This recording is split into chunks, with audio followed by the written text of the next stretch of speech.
Do you think that sugar is the only food that can damage your teeth? Well, you might want to think again, because a lot of different foods, even foods that have no sugar, could be destroying your teeth. Let's talk about it. So your diet is the biggest contributor to cavities and gum disease, even more so than not brushing and flossing. So if you were to pick between having a perfect diet or perfectly brushing and flossing your teeth, and thinking which one would prevent you from getting cavities and gum disease. A lot of people might think it's the brushing and flossing, but no, it's actually having the perfect diet. No one really has a perfect diet. This is why we need to do both. We need to have a decent diet, but also understand what these foods do to us, but also know it's important to still take care of our teeth by brushing and flossing. Seriously, it doesn't take that long to brush and floss. Now, the first food I want to talk about that could be damaging your teeth are phytic acid foods. Phytic acid, or in other words, phytate, is a compound that's found in a lot of different foods. Foods like plant seeds, grains, nuts, and legumes. But the problem with these phytic acid foods is they can bind to minerals like calcium, magnesium, and zinc and reduce their bioavailability. Now I want to focus on the calcium part of that here because calcium is a key component of teeth. And when phytic acid binds to calcium, that means you have less calcium available to strengthen your teeth and your bones. So basically this disrupts the natural remineralization process of your enamel. Your teeth are constantly remineralizing. They're either getting rid of old minerals or depositing new minerals. These are hydroxyapatite crystals. And one of the key components of those crystals is calcium. So does that mean that phytic acids and these foods like these nuts and legumes are gonna cause cavities? Well, no. They don't directly cause problems, but they could contribute to an environment that would make your teeth more susceptible to cavities if you start eating those sugary foods. So if you combine a phytic acid food with foods that are sugary or very acidic, then those acidic or sugary foods are going to have an easier time of demineralizing our teeth and causing a hole to form or a cavity. So what are some other examples of phytic acid foods that we all like to eat? So whole grains like wheat, oats, and rice, legumes like lentils, chickpeas, and beans, or nuts and seeds like almonds and sunflower seeds, and even certain plant-based proteins like tofu. All of these have phytic acids in them. So does that mean that you should avoid these foods? No, I think they are very beneficial. They provide a lot of important nutrients for us and they help us have a very balanced diet. But I do think that you should eat these foods with kind of a grain of salt. The goal isn't to eliminate them, but the goal is to treat them properly and know that you're not safe to eat other unhealthy foods after just because you had a healthy meal before that. One of the tips you can do to help remove the phytic acid is soaking them. So you can soak these nuts, seeds, and grains overnight in water, and this can reduce a lot of the phytic acids and also make the minerals more bioavailable. You can also try fermenting them. So fermenting foods like sourdough bread are also lower in their phytic acid because of the whole fermentation process. And you can also pair these phytic acid foods with calcium-rich foods. And this is just gonna be part of having a balanced meal. So if you balance out these phytic acid foods with foods like cheese or leafy greens, they're gonna help balance out that calcium absorption. So these are some practical tips that you can do to help keep your mouth healthy. But you also want to be mindful of not pairing these foods with really acidic foods or really sugary foods.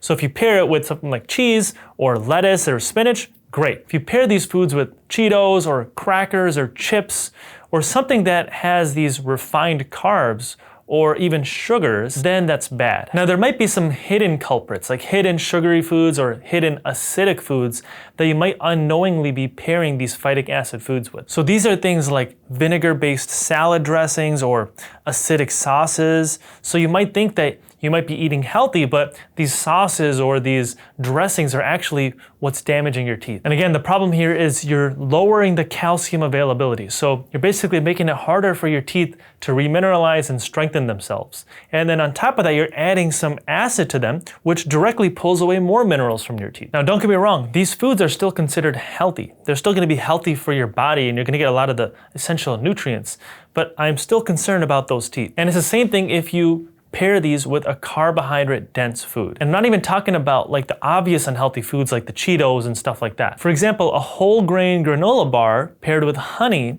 might seem healthy, but now you're combining again this phytic acid with the sugar. And just like before, a lot of different dressings and sauces like barbecue sauce or something like that, they have a lot of sugar in them. So keep that in mind too. Now again, I'd still rather have you eat these phytic acid foods as opposed to Doritos or some other unhealthy foods, because those phytic acid foods are still very good for you and they're not going to directly cause damage to your teeth.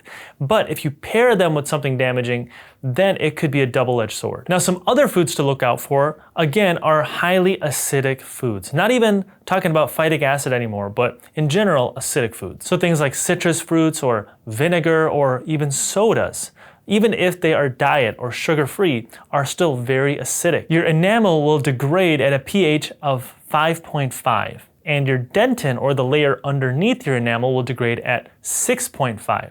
So if there's any pH that is below this level or at this level, then your enamel will start to demineralize or get weaker. A lot of these different acidic foods or acidic drinks out there are well below that pH level. Now, if you're having these as like part of your meals or one snack in a day or something like that, it's not a big deal.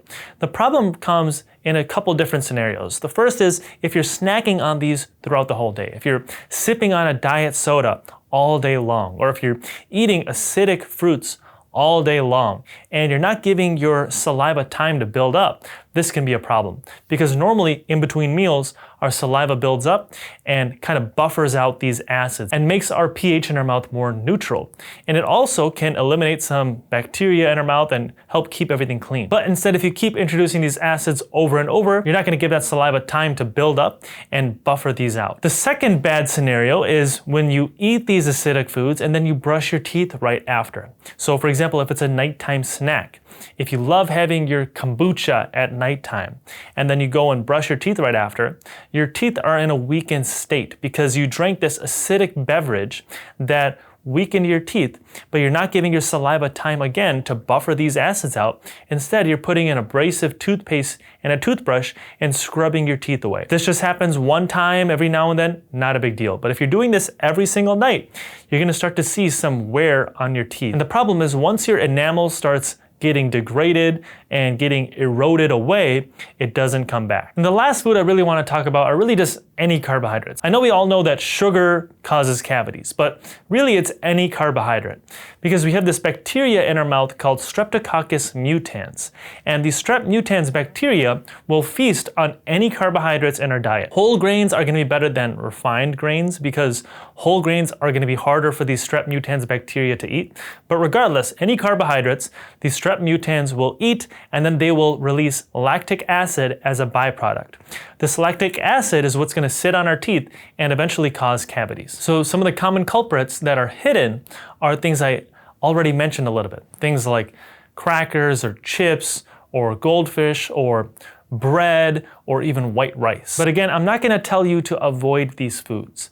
What I want you to know is just keep this in mind and then try to avoid snacking on these carbohydrates all day long. Try to just keep them during your mealtime. And if you can, try to switch to whole grains instead of these refined grains because the whole grains are going to be better at preventing cavities. So what are some simple things you can do to add to your diet to kind of counteract some of the damage that these other foods could be doing? Well, you can probably come up with some of your own tips already. The biggest one is going to be avoid snacking throughout the day and just limiting your meal times and giving your saliva time to buffer everything out. You also want to choose your snacks wisely. So you want to stick with snacks that are more healthy. So things like apples, pears, or cheese, or leafy greens are all going to be really great for your teeth because these are really crunchy and they can kind of scrub away our teeth and they kind of act like natural toothbrushes.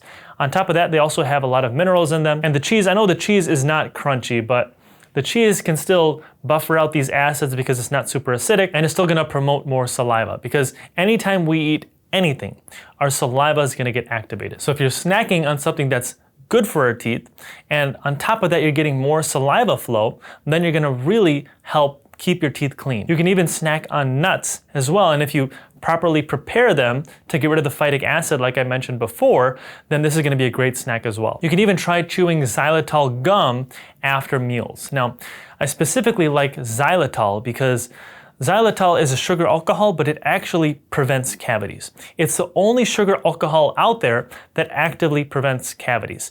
Every single other one actually still can cause cavities to a very small degree, but xylitol, on the other hand, does not. It actually prevents cavities. So if you chew gum with xylitol, you're going to get that added bonus of preventing cavities because the xylitol is an antibacterial, but also you're going to promote more saliva again, and you're going to get all those benefits that the saliva does in your mouth. So that's all I have for you guys. I hope you liked that video, and if you haven't already, hit that thumbs up button and subscribe to my channel below, and I will see you guys in the next video. Did you know that that baby bottle could be silently damaging your baby's teeth all night long? There's a term in dentistry called baby bottle tooth decay. Now, it doesn't exclusively come from baby bottles, but I want to break it down a little bit. Baby bottle tooth decay is a common condition that affects toddlers or infants. It can lead to pain, it can lead to infection,